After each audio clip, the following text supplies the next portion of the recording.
Haleluya. Hari ini kita akan belajar dari satu topik, yaitu Yesus yang tidak beragama. Teman-teman, pernahkah engkau berpikir kalau umpamanya Tuhan Yesus adalah orang Indonesia, lalu dia punya KTP, kira-kira yang ditulis apa ya di kolom agamanya? Sebentar toh, saya mau ke sana, pelan-pelan, alon-alon. Kira-kira apa tulisannya? Pernah gak berpikir? Karena saya pernah berpikir ya kan, Yesus agamanya apa ya? Karena banyak di TikTok ditulis Yesus itu Muslim gitu. Lalu saya berpikir, benar gak ya saya cari dan sebagainya. Lalu ketika ya firman ini muncul, akhirnya saya semakin paham, mengerti bahwa sesungguhnya Yesus tidak memiliki agama. Mungkin Yesus akan menjadi satu-satunya WNI yang ditulis di dalam KTP-nya tidak beragama. Bukan ateis, tetapi dia tidak punya agama. Dia percaya kepada Tuhan mungkin, tapi dia tidak punya agama. Karena memang kedatangan Tuhan Yesus ke dunia ini bukan mau membuat sebuah agama.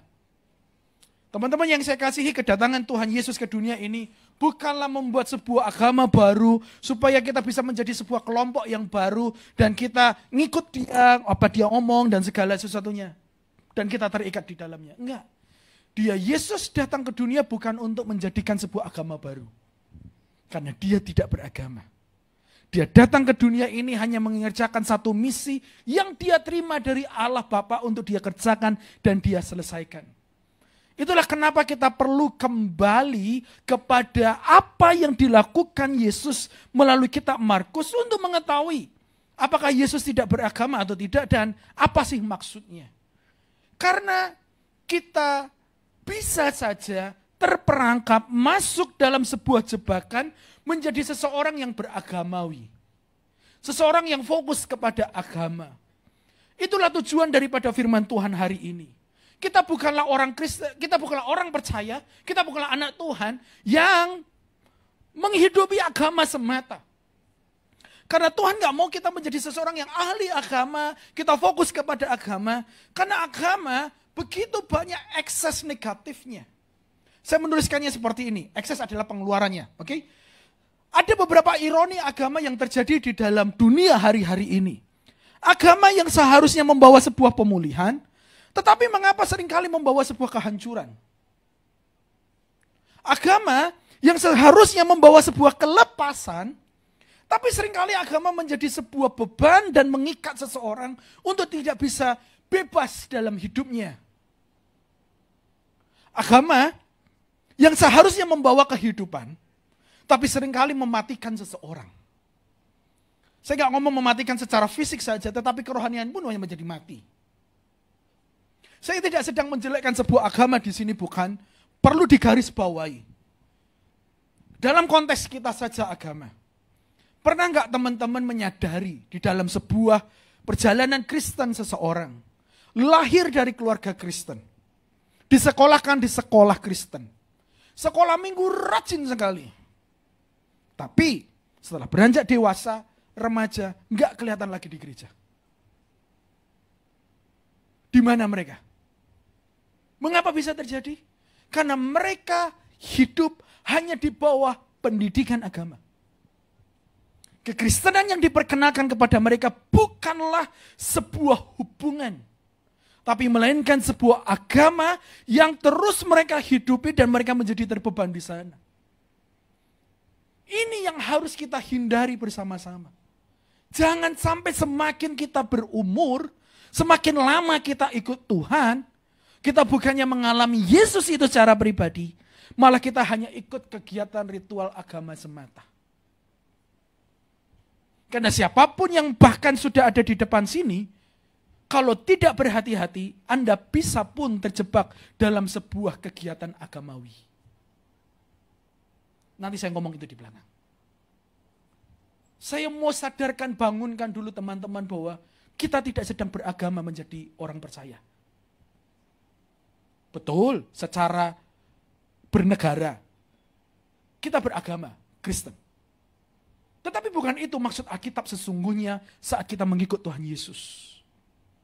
Itulah yang mau kita pelajari. Bagaimana Yesus menanggapi Supaya orang yang mengikut dia tidak terjebak dalam sebuah pengkotakan agama. Karena kalau kita hidup di bawah sebuah agama, maka kita bisa menghasilkan kehancuran, kita bisa mengikat seseorang, kita bisa membebani seseorang, kita bahkan bisa membawa mereka kepada kematian yang seharusnya kita keluarkan mereka dari kematian kepada kehidupan. Anda pun bisa salah memahami seluruh apa yang disampaikan oleh hamba Tuhan kalau Anda terjebak dalam sebuah pengkotakan agama. Makanya kita mau kembali ke basic. Back to the basic. Apa itu basicnya? Apa yang dilakukan oleh Yesus ketika dia datang ke muka bumi ini. Hari ini kita mau melihat sebuah porsi penulisan Markus di dalam pasal 2 sampai kepada pasal yang ketiga sampai ke ayat yang ke-6. Jangan ditunjukkan, Mbak.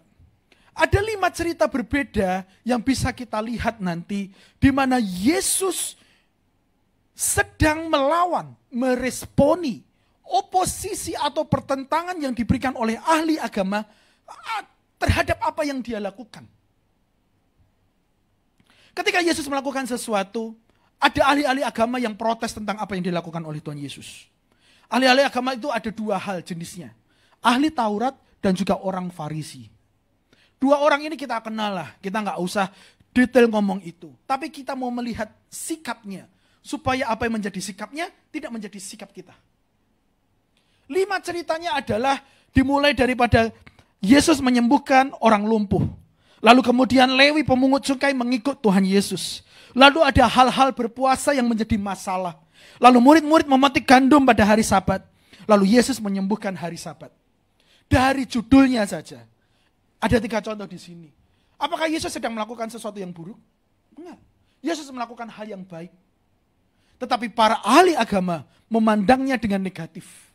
Para ahli agama melihatnya dengan buruk bahwa yang Yesus lakukan meski baik itu salah. Gitu ya. Itulah hasil agama. Itulah kenapa banyak sekali kita lihat di sosial media tingkah-tingkah ahli agama bermacam-macam. Kita mau fokus 3 saja. Kalau 5 kita selesainya bulan depan. Ya kan? 3 ini saja mungkin nanti ada yang berat ngantuk-ngantuk memahaminya. Rapopo, alon-alon. Karena kita mesti kembali kepada Taurat dulu untuk bisa melihat ini benar enggak, ini salah enggak. Kita mau melihat 3 cerita. Cerita yang pertama adalah Lewi pemungut cukai yang mengikut Yesus. Lalu yang kedua ada topik mengenai hal berpuasa dan yang ketiga adalah topik mengenai murid-murid memetik gandum pada hari Sabat. Ketiga cerita ini atau kelima cerita ini tidak terjadi berurutan. Bisa mengerti ya? Mengapa begitu? Nanti saya akan tunjukkan ada 1 kalimat pembuka. Pada suatu kali. Itu menunjukkan bahwa ini loh dulu waktu ini, lalu waktu itu, lalu dikumpulkan menjadi 1 topik dalam 1 porsi tertentu. Supaya pembaca Alkitab bisa memahami dengan mudah bahwa Yesus sedang berurusan dengan para ahli agama. Bisa mengerti ya? Nanti jangan bingung mengikuti cerita ini. Lah, perasaan ini di sini, lah ini di sini. Tidak usah bingung. Karena memang ditulis tidak urut ceritanya. Oke, narasinya loncat-loncat dia. Tapi dalam 1 topik yang sama, Yesus berurusan dengan para ahli agama. Hari ini dengan sederhana kita mau membahas 1 pertanyaan. Apa sih makna Yesus tidak beragama buat kita hari ini?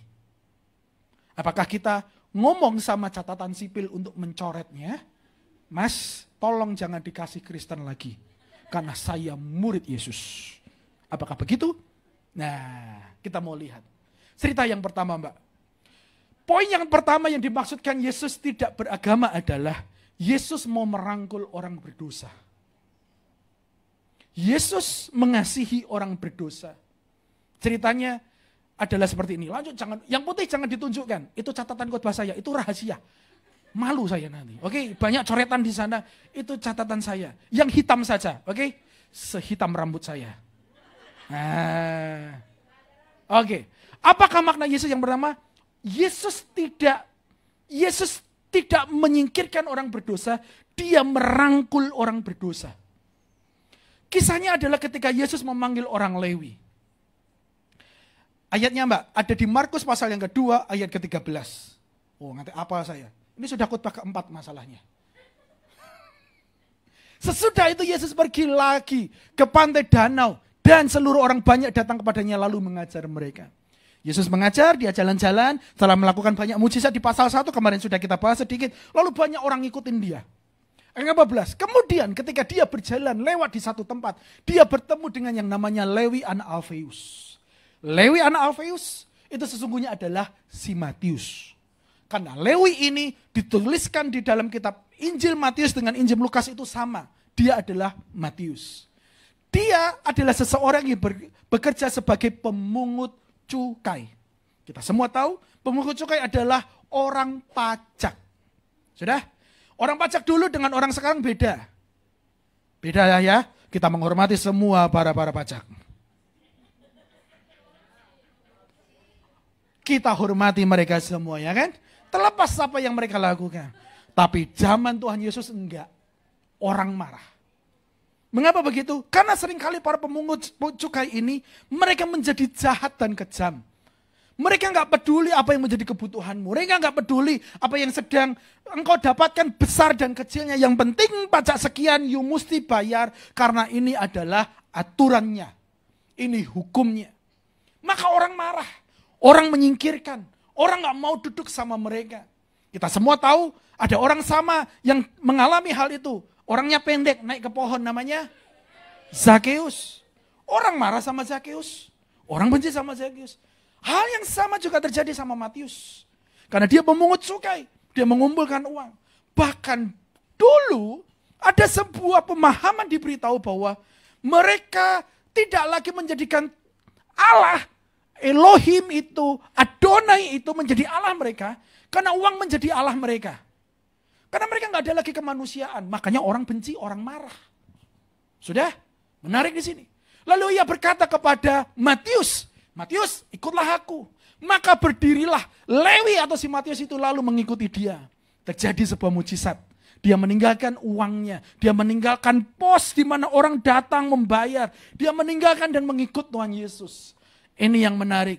Ibu-ibu Asyir, saya minta apa yang saya sudah request tadi. Lalu si Matius datang membuka rumahnya. Saya minta 1 meja 4 kursi. Supaya nggak ngantuk. Sudah mengeluarkan permen masalahnya yang di depan. Di sini ada 3, nggak apa-apa. Nggak usah dibawa jauh-jauh dari kos WB. Di sini ada 3. Sudah? Lalu si Matius, sini ibu. Di tengah saja ibu. Enggak apa-apa, sini. Sudah? Saya mau bermain drama sama kalian supaya tidak mengantuk. Lalu saking happy-nya, salah satunya Matius ini, membuka rumahnya supaya orang bisa makan sama Yesus. Sudah ya? Saya baca dulu buat kita. Kemudian ketika Yesus makan di rumah orang itu, banyak pemungut cukai dan orang berdosa makan bersama-sama dengan dia. Dan murid-muridnya sebab banyak orang yang mengikuti dia. Sudah? Siapa yang mau menjadi volunteer menjadi pemungut cukai dan orang berdosa maju ke depan? Cepat, 1, 2, 3. Esta, ya ini oren-oren ini semua. Sini aja. Ya sudah berdua saja, karena angle-nya nggak bagus. Yesus makan dengan pemungut cukai dan orang berdosa. Mohon maaf. Ini hanyalah sebuah gimmick supaya mereka nggak ngantuk. Yesus makan dengan rumah orang itu, banyak pemungut cukai orang datang. Sudah? Orang yang sama, orang yang setara, ngikut Matius duduk untuk makan dengan mereka. Lalu ini yang terjadi ayat yang 16. Mbak ayat 16, jangan ayat yang lain kau tunjukkan. 16. Karena khotbahku di belakang. Pada waktu ahli-ahli Taurat dan golongan Farisi melihat. Sudah? Mereka melihat ada terjadi sebuah makanan. Apa yang dikatakan? Mengapa ia makan bersama-sama dengan pemungut cukai dan orang berdosa? Ini adalah sebuah kalimat yang sinis. Ini adalah sebuah kalimat yang negatif. Betul ya? Kenapa? Karena Yesus sudah melakukan banyak hal. Karena Yesus sudah melakukan sebuah yang ajaib. Kok Yesus mau duduk sama, maaf, orang pendosa dan pemungut cukai? Kok Yesus mau makan sama mereka? Kan harusnya duduknya sama raja, sama pembesar-pembesar, sama pemerintah-pemerintah. Kok mau duduk, maaf, sama orang pendosa dan pemungut cukai? Kok mau Yesus duduk sama mereka? Ini yang menarik ayat 17. Yesus mendengarnya dan berkata, bukan orang sehat yang memerlukan tabib, tetapi orang sakit. Aku datang bukan untuk memanggil orang benar, melainkan orang berdosa. Jangan tepuk tangan dulu. Itu hanya ayat. Ngerti nggak artinya?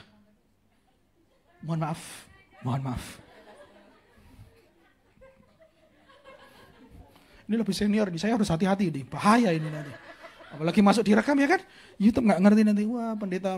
Oke. Anyway, apa yang bisa kita pelajari yang pertama? Kita patut bersyukur bersama-sama. Kita punya Tuhan yang begitu baik. Mau duduk sama rata dengan kita yang hina. Dia tinggalkan surga yang mulia. Menjadi sama seperti manusia. Dan duduk dengan, maaf, dengan orang pendosa dan pemungut cukai. Ibu-ibu yang saya kasihi, menurut budaya timur, makan adalah sesuatu hal yang sangat sakral. Ketika engkau makan, engkau tidak sedang sembarangan makan. Tak kasih contoh deh. Pernah nggak makan di satu restoran? Pas jam makan siang, Anda sendiri, satu orang. Aku nggak ngerti bahasa Kantonis ya, itu kira-kira. Oh katakanlah ke restoran Indonesia, satu orang. Sudah dikasihkan ke satu meja, di mana ada orang lain di sana berhadap-hadapan. Apa perasaanmu? Canggung ya. Doi siapa? Gitu ya kan? Aneh ya kan? Kenapa? Karena makan semeja itu sakral. Makan semeja itu serius, penting. Walaupun kita terkadang tertawa, tetapi kita nggak sembarangan duduk sama orang. Betul ya? Itulah yang dilakukan Yesus. Nggak mungkin Yesus mengundang orang yang, maaf, orang berdosa ini, lalu cuma dia. Enggak. Yesus ngomong. Yesus tanya. Yesus menyampaikan isi hatinya. Gimana kabarnya, C? Baik. Nah, kadang orang berdosa memang gitu nggak jawab gitu ya. Dia sedang berakting sangat baik. Karena terkagum melihat Yesus ya kan. Aktingmu bagus sekali.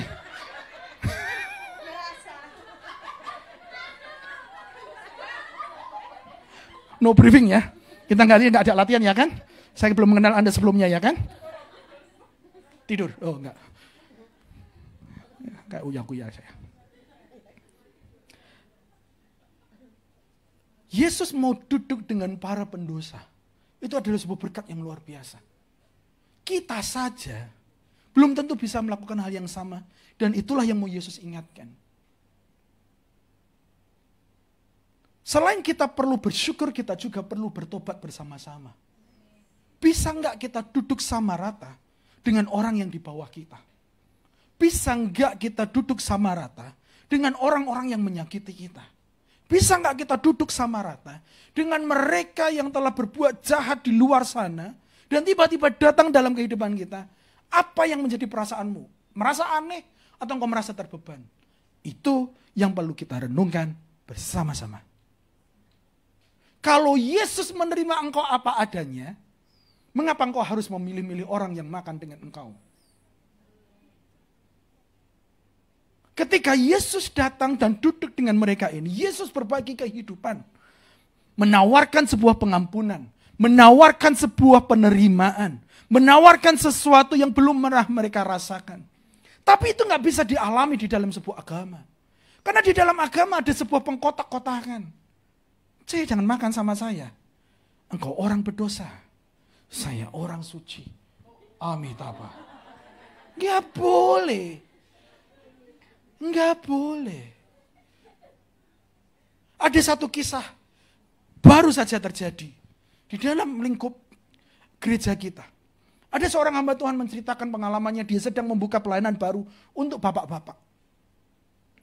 Karena pelayanannya berisi perempuan semuanya, maka dia membuka rumahnya untuk bapak-bapak. Sudah, karena asing ya kan, maksud bapak-bapak dikumpulkan di dalam gereja, mbok-mbok semuanya kan. Budayanya berbeda, cara ngomongnya berbeda, topiknya berbeda dan sebagainya. Maka dia buka rumahnya. Pendeta ini jarang membuka rumahnya. Asing buat dia, jemaatnya saja pun gak sembarangan masuk rumahnya. Nah, sudah ditebak-tebak siapa pendetanya ya kan. Wah, pikiran perempuan saya tahu semuanya.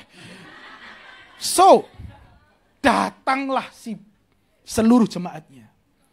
Saat mereka datang, sudah diberitahu, kalau kalian datang, tolong undang karena kita mau menjangkau. Bebas ajak siapapun datang, boleh masuk ke rumah saya. Itu undangannya. Lalu datanglah hari H, disiapkan rumahnya semuanya. Lalu ketika membuka rumah, sudah dibuka rumahnya, disambutlah jemaat itu dengan penuh hangat. Wih, selamat datang. Selamat datang. Lalu nampaklah undangan baru kelihatan. Kan biasanya kan yang kenal dulu di depan, undangan di belakang. Betul ya, ta? Datanglah satu, dilihatlah satu orang. Dia di sini sudah lebih daripada 10 tahun. Dan dia pernah mendengar kisah dari orang ini. Lalu ada orang yang lain, penampilannya tidak seperti yang dia harapkan. Pakai celana pendek, pakai jaket. Untung tidak ada perempuan katanya. Tapi dia juga berkata bahwa saya bertobat dan mohon ampun kepada Tuhan. Kenapa? Saya sambut si dia, lalu saya persilakan mereka duduk, dan akhirnya saya duduk dengan mereka. Tidak terlihat dari luar, tapi hati saya deg-degan. Dep.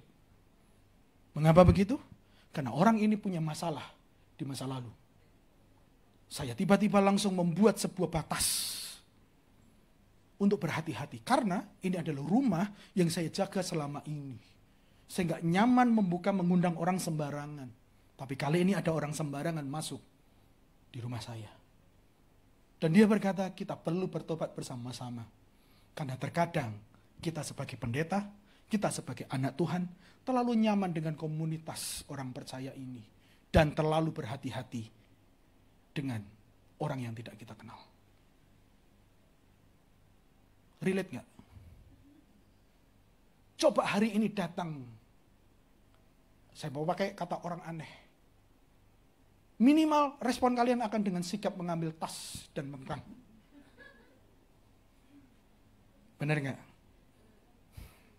Langsung ada boundaries. Oh ya, disambut. Tapi harta barang yang berharga akan dipegang.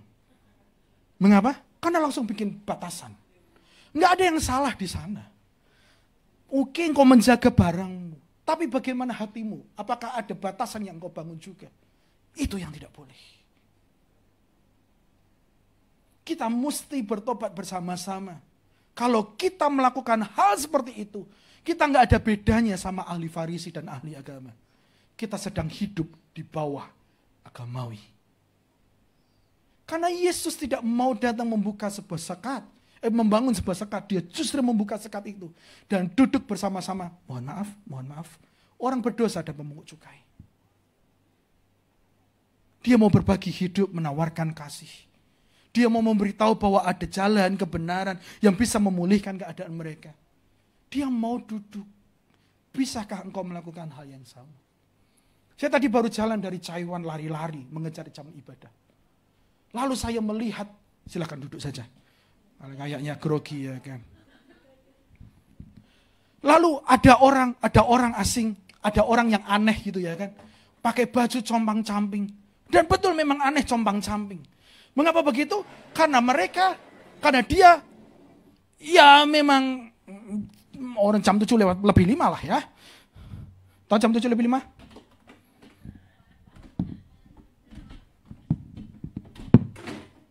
Orang gila. Lalu apa yang terjadi? Orang menjadi menyingkir. Orang minggir ya kan. Karena memang bau dan di bawah sampah memang compang-camping. Tapi itu naluri manusia. Pertanyaannya, bagaimana kalau itu terjadi dengan Anda? Adakah sebuah beban dan mendoakan mereka dari jauh mungkin? Atau datang menghampiri, memberi makanan dan sebagainya? Itu yang mau Yesus ingatkan dalam hidup kita. Jangan sampai kita terlalu fokus dengan diri kita menjaga apa yang kita miliki. Berhati-hati jangan sampai. Saya tahu di Alkitab ada sebuah ayat yang memberitahu pergaulan yang buruk merusak kebiasaan yang baik. Saya juga tahu. Mazmur juga memberitahu janganlah engkau duduk dalam kumpulan pencemooh. Saya juga ngerti. Tapi dua ayat itu atau ayat yang memiliki kesamaan dengan itu bukan membuat kita untuk menjadi anti dengan orang berdosa. Tapi biarlah ada sebuah beban untuk menjangkau mereka bisa datang kepada Tuhan. Jemaat Tuhan yang saya kasihi, marilah jadi anak-anak Tuhan yang terus merangkul semua orang berdosa. Bukan hanya orang berdosa di luar sana, bahkan orang berdosa yang di antara kita sekalipun. Mungkin mereka pernah jatuh kepleset. Mungkin pernah mereka lalai dalam kelemahan mereka. Jangan mudah langsung menuding dan menghakimi. Datang kepadanya dan katakan, apa yang bisa saya lakukan buat Anda? Dia mau duduk sama rata. Demikian pun kita harus duduk sama rata. Selalu yang menjadi komitmen saya atau menjadi pegangan saya bahwa kalau orang bisa berdosa, saya pun bisa berdosa juga. Nggak ada hubungannya sih dengan Tuhan Yesus. Tapi artinya kita harus menjaga diri kita dan melihat kepada diri kita. Karena seringkali kita mau melihat diri kita superior, kita hebat. Enggak. Kita mesti merangkul semua orang. Meskipun kita belum pernah berdosa sedikit pun. Seperti Tuhan Yesus. Itu poin yang pertama. Yesus tidak beragama artinya dia mau merangkul yang berdosa. Poin yang kedua. Yesus datang untuk membuat segala sesuatu menjadi baru.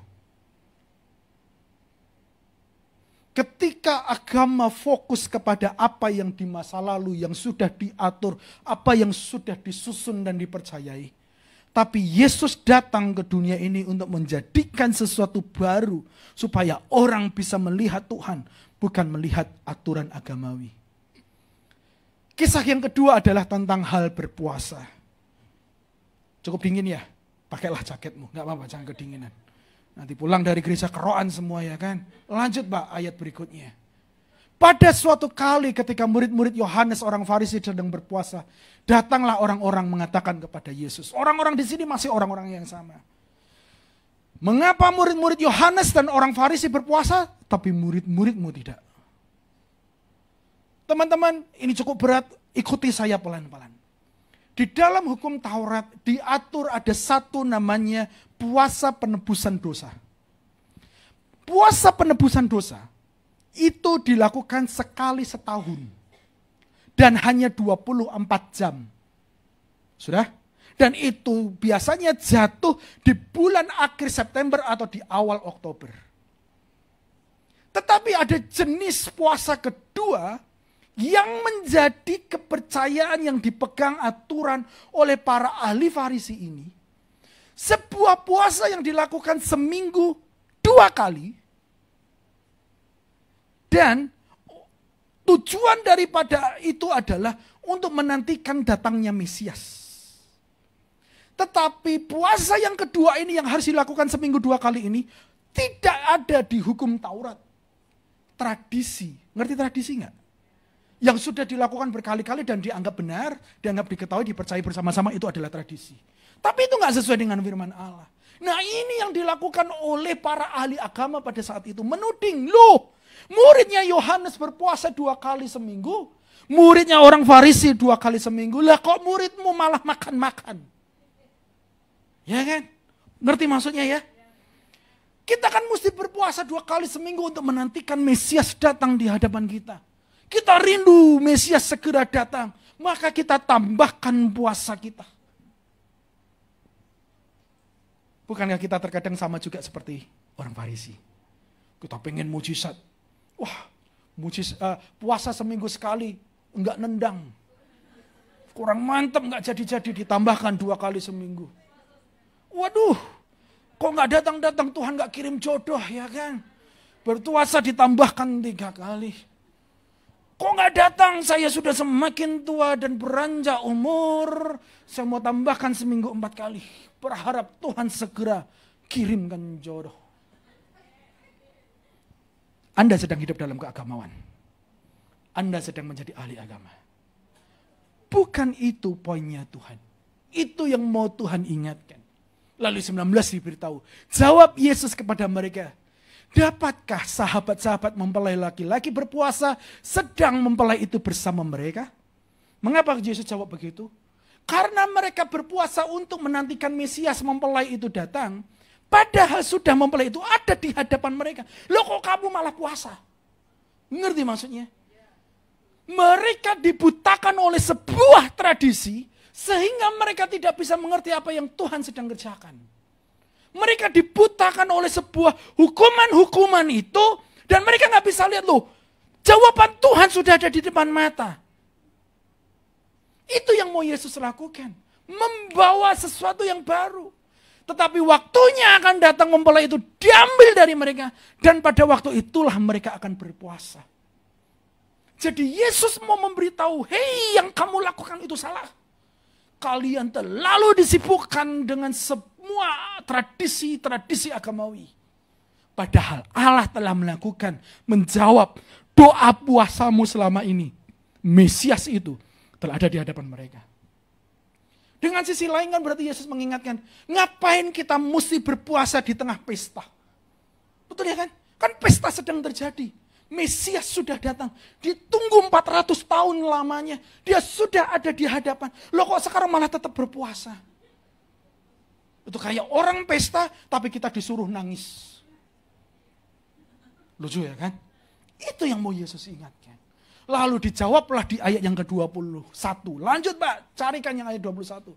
Ini jawab Yesus berikutnya. Tidak seorang pun menambahkan secari kain yang belum susut pada baju yang tua. Karena jika demikian, kain penambal itu akan mencapiknya yang baru mencapik yang tua. Lalu maka makin besarlah koyaknya.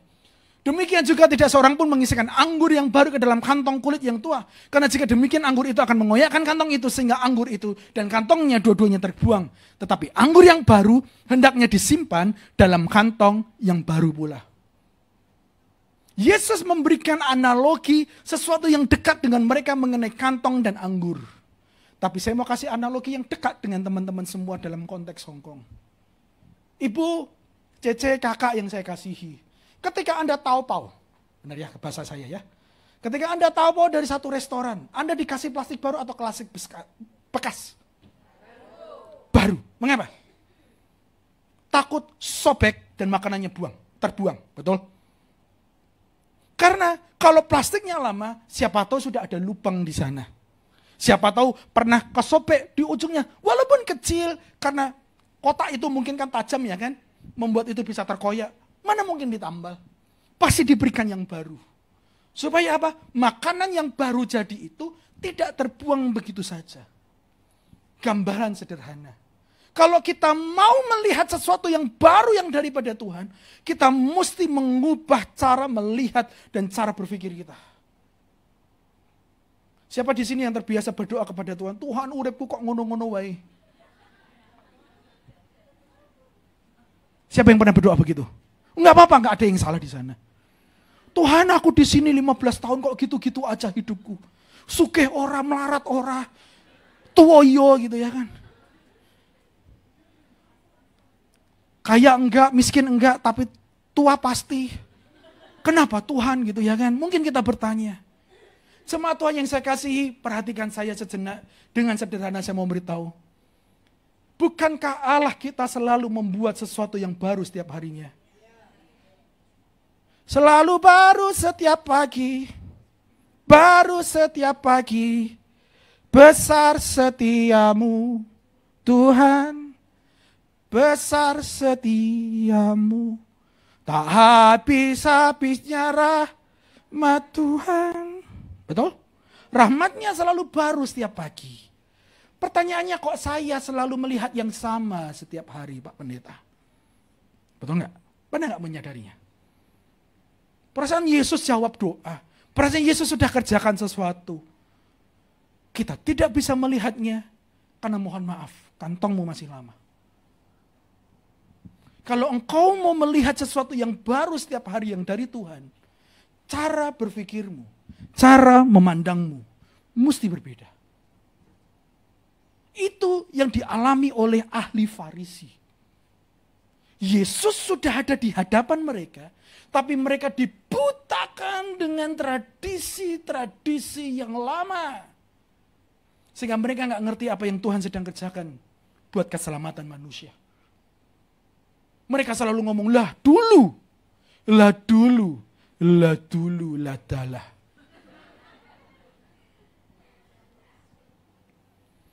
Jemaat Tuhan yang saya kasihi, saya baru saja merayakan pernikahan yang ke-6 tahun. Ya, tepuk tangan buat Tuhan. Masih cupu seperti yang saya posting. Saya masih cupu, masih bocah ya kan. Di sini kan pernikahan sudah 15 tahun, 20 tahun, macam-macam sudah. Ya, saya 6 tahun, masih baru. Saya bilang saya masih belajar. Dan betul itulah yang saya hadapi setiap hari, belajar setiap tahunnya. Di tahun pernikahan pertama kami hanya berdua. Itu pun di kota Solo. Dengan pelayanan yang bermacam-macam. Ada bayi, ada anak remaja, ada anak gadis, ada bocah yang keras kepala, ada bapak, ada ibu, dan macam-macam. Ada mbah-mbah yang jalan bisa dan sebagainya. Semua saya layani. Masuklah kami ke Hong Kong berdua. Dengan ibu yang berat, yang perutnya besar sekali gitu. Lalu saya melihat pelayanan ibu-ibu semuanya. Tuhan Yesus tolong. Saya harus berubah paradigma. Sudah, anak itu keluar. Saya happy sekali. Saya buat seperti mainan. Saya foto dari sudut sini, dari foto dari sudut sini. Kan masih happy kan? Anak pertama ya kan? Lalu keluarlah anak kedua. Jebret. Lah kok kowe metu? Lah kok kamu keluar? Saya masih happy sama boneka yang satu, kok sekarang bonekanya dua. Saya mesti belajar lagi. Betul? Baru enak ngurusi dua anak ini bermain ya kan. Sambil pelayanan karena ada Pak Ari. Dia berkeringat gitu ya, aku tak mainan anak aja ya kan. Tuhan kasih tanggung jawab yang baru. Buka caiwan. Ya sudah disuruh buka caiwan, pilih orang-orangnya. Kenal enggak, ngerti enggak. Ya sudah yang dikirim Tuhan dekat dengan saya. Ya sudah, saya rangkul, saya ajak ke sana. Saya urusin setiap hari 1, 2, 3, 4 ya kan. Saya berubah pola pikir. Saya harus mengubah cara berpikir saya. Saya harus mengubah pendekatan saya. Sudah. Berjalan 2 tahun, belum selesai tahun ketiga. Oh ada Mbak Tika di sini. Menjadi teman saya juga. Tahun yang ketiga diambil Tuhan. Wes rampung urusanmu ning Caiwan. Nah terus gimana Tuhan? Dimasukkan cemplung ke kolam yang besar ini. Di sana muda semua, di sini mayoritas tua. Saya mesti berubah cara paradigma saya. Benar Mbak Tika? Di sana aromanya minyak wangi, di sini minyak pijit. Ya kan? Enggak semua. Enggak semua. Jangan tersinggung, mohon maaf, mohon maaf. Tapi mengerti maksud saya? Saya dipaksa, saya dituntut oleh keadaan yang Tuhan mau berikan untuk mengubah paradigma saya. Kalau saya tidak mengubah cara berpikir saya, boro-boro saya bisa melanjutkan sampai tahun kelima ini di Hong Kong ini. Pasti dari tahun pertama saya sudah berangkat. Pulang membawa koper. Bukan ini kayaknya pelayanan kita. Beda sekali. Gerejanya kecil, rumahnya kecil, jemaatnya perempuan semuanya. Ada yang muda, ada yang tua, ada yang kecil, ada yang gemuk, ada yang wangi, ada yang minyak pijit, dan sebagainya, macam-macam. Kalau saya tidak merubah paradigma saya pasti berhenti di tengah jalan. Tapi karena saya diberikan oleh Tuhan selalu pekerjaan yang baru setiap hari, saya dituntut untuk berubah dan mengubah cara pandang saya. Tadi pagi ada pendeta tamu diberitahu yang datang di DICA. Ada pendeta Rasul Les Pauling, seorang yang besar. Di dalam perkataannya, baru saya mau berangkat tadi ke Caiwan pagi-pagi, dia baru membuka khotbahnya. Gak apa-apa ya panjang ya hari ini ya. Karena saya mau menekankan sesuatu. Beliau berkata kepada seluruh jemaat pada situ, terima kasih buat ICA yang telah memberikan sebuah kepada saya penerimaan yang begitu baik. Bagi saya Hong Kong ICA adalah Hong Kong. Dan saya bersyukur melihat kalian seluruh jemaat Tuhan bertumbuh. Mengapa? Karena pendeta kalian pun terus bertumbuh. Dia adalah seseorang yang selalu bertanya. Dia adalah seseorang yang mau belajar. Dia selalu banyak ingin tahu karena dia mau bertumbuh. Dan itu bisa saya lihat daripada hasil pelayanannya. Yang mau saya sampaikan adalah sederhana. Beliau saja yang usianya 2 tahun lebih muda daripada Pastor Ari, 2-3 tahun. Masih terus mau belajar. Dia sudah tua. Dulu masih ganteng sekali, betul ya kalian teman-teman ingat ya? Rambutnya masih utuh ya kan?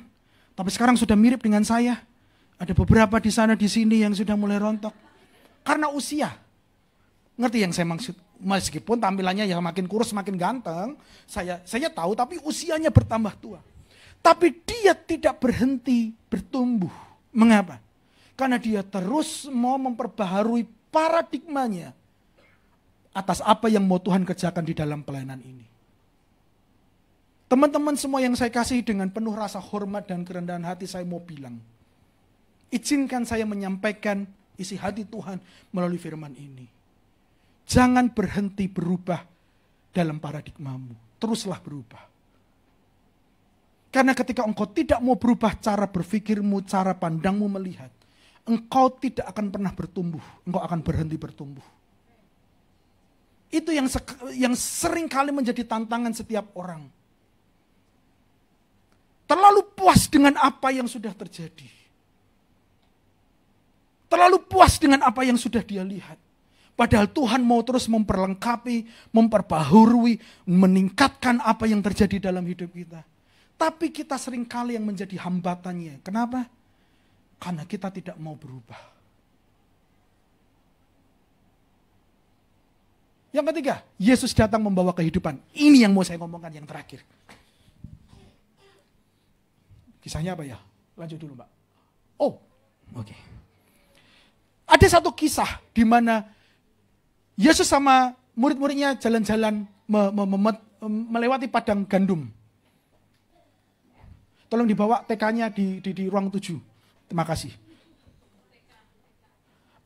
Yesus lewat di bulir-bulir gandum, lalu para murid memetik, ya kan, dipetik bulirnya dan sebagainya. Dimarahinlah sama ahli agama yang sama. Lihat, mereka berbuat sesuatu yang tidak diperbolehkan pada hari Sabat. Mereka marah lagi. Mereka mengatakan bahwa, ingat gak sih di hari Sabat gak boleh bekerja? Ya kan? Kan di hari ke-7 gak boleh bekerja. Tapi ironisnya adalah, mosok yo sama loh, memetik gandum itu sama dengan bekerja. Bekerja itu kan pakai sabit, dikumpulkan, dan sebagainya. Ribet kan? Ini kan cuma memetik karena mereka lapar, mereka makan. Tapi karena mereka dibutakan dan dikuasai oleh hukum tadi, maka mereka menuding orang lain. Sudah? Tapi ini yang dikatakan Yesus. Maka kata lihat orang ayat 25 Mbak. Lanjut setelah ayat ulangan yang hitam saja. Lanjut. Jawabnya kepada mereka, belum pernahkah kamu baca apa yang dilakukan Daud? Dan seterusnya saya kasih tahu.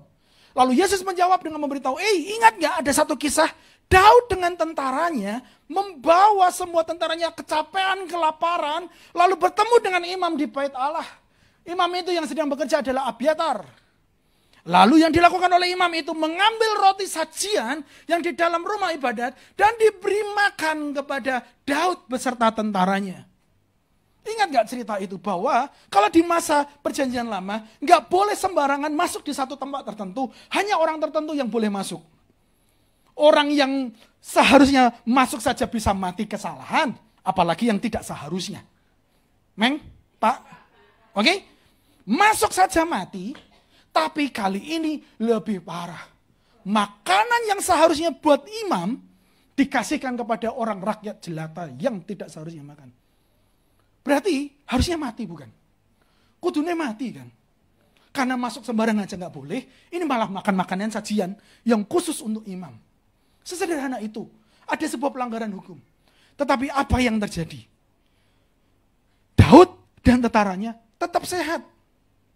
Tetap baik-baik saja. Meski ada sebuah pelanggaran hukum. Lalu apa maksudnya? Ketika para ahli agama melihat fokus kepada hukum, Yesus fokus kepada sebuah hal yang lebih jauh daripada hukum, yaitu motifnya. Hukum dibuat bukan untuk mematikan. Hukum dibuat untuk supaya semuanya teratur. Menjawab sebuah kebutuhan yang berantakan. Dibuatlah aturan supaya teratur. Namanya saja aturan, supaya atur bentuknya. Para ahli agama memakai hukum untuk mematikan. Tetapi Yesus memakai hukum untuk membawa kehidupan. Kamu melanggar, kamu salah, kamu melanggar, kamu tidak baik dan seterusnya. Kau tidak layak. Tapi Yesus berkata apa? Lanjut Pak, ayat 27. Hari Sabat diadakan untuk manusia, dan bukan manusia untuk hari Sabat. Jadi manusia juga adalah Tuhan atas hari Sabat. Jadi dia mau memberitahu bahwa, hey, di atas daripada sebuah hukum ada sesuatu yang lebih dalam, yaitu hati Bapa. Ahli agama fokus kepada hukuman. Yesus berpusat kepada hati Bapa. Karena meski ada sebuah pelanggaran hukum, sesungguhnya pelanggaran hukum itu untuk membawa sebuah kehidupan dan pertolongan buat kondisi Daud pada saat itu. Agama akan selalu fokus kepada apa yang tidak boleh, apa yang boleh. Tetapi ketika kita berbicara mengenai hati Tuhan, kita akan berbicara bagaimana kita melakukannya dan untuk siapa kita melakukannya. Ketika agama fokus kepada ini boleh, ini tidak, ini jangan. Tetapi ketika kita berbicara mengenai hati Tuhan, kita berbicara mengenai bagaimana seharusnya kita berlaku dan untuk siapa kita melakukannya. Kalau dalam konteks pelayanan, ketika engkau hanya berpikir aku dijadwal, aku diatur, aku harus datang, karena kalau tidak maka semuanya berantakan, karena kalau tidak aku nanti dimarahi, kalau tidak aku nanti disinggung, kalau tidak aku nanti dihukum, maka engkau sedang di bawah sebuah aturan. Engkau sedang melakukan kegiatan agamawi. Tetapi ketika engkau tahu bahwa ada sebuah jadwal, engkau datang karena engkau mengasihi Tuhan, karena Tuhan sudah melakukan hal yang baik, karena engkau melihat sebuah kebutuhan bahwa gereja harus ditopang, dan supaya perjalanan pelayanan bisa dengan baik, dan orang-orang bisa mengalami Tuhan melalui pelayananmu, itu berarti engkau sedang melakukan pelayanan yang berfokus kepada Tuhan. Kalau engkau memberikan persepuluhan karena dikatakan oleh Pak Pendeta, karena nenek moyangmu mengatakan kau harus memberikan persepuluhan, karena engkau pengen diberkati, karena engkau takut dihukum Tuhan, maka pemberianmu kepada Tuhan hanyalah berfokus kepada kegiatan agamawi. Tapi kalau engkau memberikan persepuluhan kepada Tuhan, karena Tuhan sudah cukupkan semua, Tuhan sudah berikan bagiannya, dan sekarang aku mau memberikan bagiannya Tuhan, maka engkau sedang berfokus kepada Tuhan. Dua motif ini berbeda, dan dua motif ini menghasilkan hal yang berbeda pula. Yang satu digerakkan oleh rasa takut, tapi yang satu digerakkan oleh rasa kasih dan sayang kepada Tuhan.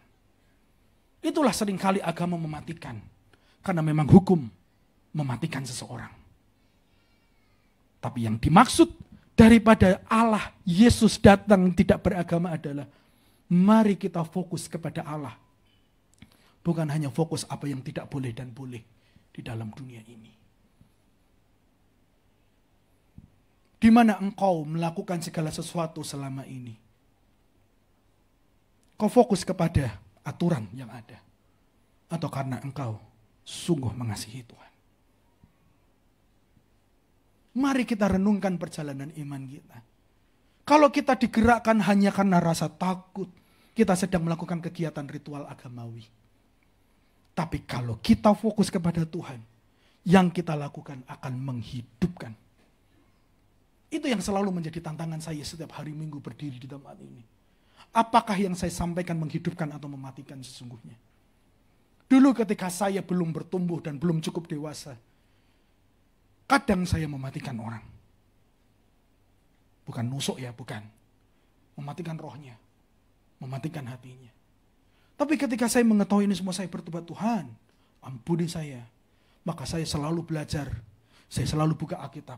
Saya selalu renungkan bagaimana ini supaya nyampe kepada jemaat. Karena firman itu mesti menghidupkan dan membawa sebuah perubahan. Makanya terkadang saya berpikir gimana ada gimmick supaya orang bisa fokus. Gimana tertawaan supaya orang bisa bangun kembali. Karena bekerja capek, saya tahu. Tapi ada sebuah tantangan supaya firman ini nyampe kepada seluruh hati. Dan kehidupan itu bisa muncul dan nampak kembali. Jemaat Tuhan, mari kita kembali fokus kepada Tuhan. Mari kita fokus kepada Tuhan. Kalau engkau tidak fokus kepada Tuhan, engkau tidak ada bedanya dengan orang Farisi.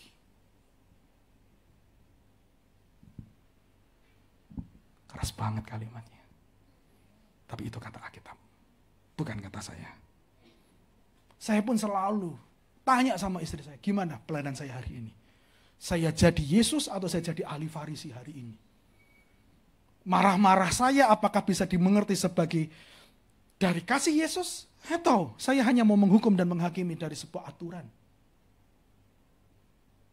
Saya selalu mengecek dan bertanya, Tuhan ampuni jika selama ini atau seringkali saya menjadi ahli Farisi. Saya mau bertobat dan mau fokus kepada Tuhan. Ibu-ibu yang saya kasihi, Tuhan sayang kepada engkau. Tuhan mau membuat hidupmu lebih baik. Maka fokuslah kepada Tuhan. Kegiatan agamawi itu akan mematikan. Ketika engkau membaca firman, buka Alkitab, engkau melakukannya karena terpaksa, karena engkau punya jabatan di gereja, aku pemimpin, gue buka Alkitab. Atau karena aku butuh remanya Tuhan. Aku butuh kenyang hari ini. Disuruh Pak Pendeta puasa nanti untuk Paskah ya kan. Anda melakukannya karena, aku ketua pelayanan lagi, ketua dancer lagi. Pak Yan gak tahu capeknya dancer disuruh puasa ya kan. Atau engkau mau berpuasa karena aku harus memberikan yang terbaik dalam pelayananku. Ini dua hal yang berbeda. Yang satu agamawi, yang satu berpusat kepada Tuhan.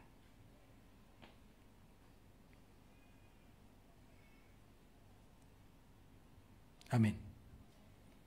Ada 3 hal paling terakhir Mbak, sebelumnya. Yesus tidak beragama, Yesus datang untuk merangkul orang berdosa. Yesus datang untuk membuat segala sesuatunya baru. Dan Yesus datang untuk membawa kehidupan. Mengapa Yesus tidak beragama? Sederhana. Karena dia fokus kepada Tuhan. Di mana fokusmu? Apa fokusmu? Hai jemaat Tuhan yang saya kasih. Masihkah engkau fokus kepada Allah? Atau engkau fokus kepada dirimu? Apa yang engkau dapat? Apa yang engkau terima? Bagaimana masa depanmu? Atau engkau berkata, Tuhan, kerjakan segala sesuatu yang perlu dikerjakan dalam hidup saya. Ubah saya, bentuk saya. Fokusmu kepada Tuhan. Jangan kepada yang lain. Fokus pada diri sendiri, engkau agamawi. Fokus kepada Tuhan, engkau akan melihat kehidupan. Bangkit berdiri bersama-sama.